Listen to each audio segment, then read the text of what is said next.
কবিতাৰ শিৰোনাম জিয়া ছবিৰ হুমুনিয়া। কথা মায়াতৃষ্ণ হাজৰিকা কলিতা। আবৃত্তি অজয় দাস।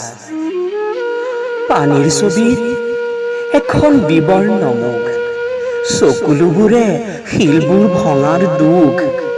আইৰ পেটৰ ভোকত আশাবোৰ লুকাই থাকে, প্ৰসৱ যন্ত্ৰণাৰ বিষবোৰ পাহৰি আছিল বাবে আই মোৰ এজনী চিকুনি ঘৰৰ লক্ষিমী হৈ আছিল।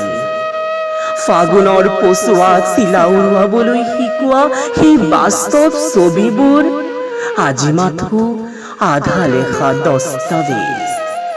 আই এতিয়া এখন খাটত কুচি মুচি শুই থাকে, দুপৰৰ ৰ'দত ৰঙা হোৱা দুগালত এতিয়া নিৰাশাৰ সুতুৰা ছাল। তথাপি সেহাই সেহাই সোধে, তহঁত কেনে আছ?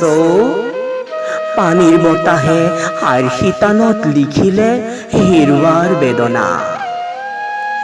জীৱনৰ সৈতে খেলা জীৱনৰ ৰংবোৰ আয়ে ভাবিব নোৱাৰা হ'ল।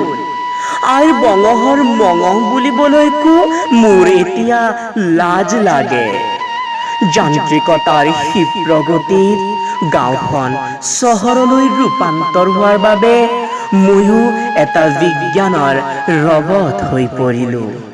কৃত্ৰিম বতাহৰ ৰান্দোল-দোলত আইৰ চেহেৰা পাহৰি পেলালোঁ। মই বিজ্ঞান, মই একোটা মাটিৰ পুতলা। মোৰ সম্বন্ধত এতিয়া দামী দামী পোচাকৰ পাৰ্থক্য মাথো। ক'ত এৰি অহা উইহা ফুলে বেৰি ধৰা মোৰ উপজা মাটিৰ গোন্ধ? আঁতৰাই পেলালো সেই সময়ৰ কুঁহিপাত। মোক নামাতিবি আই, মোক নামাতিবি।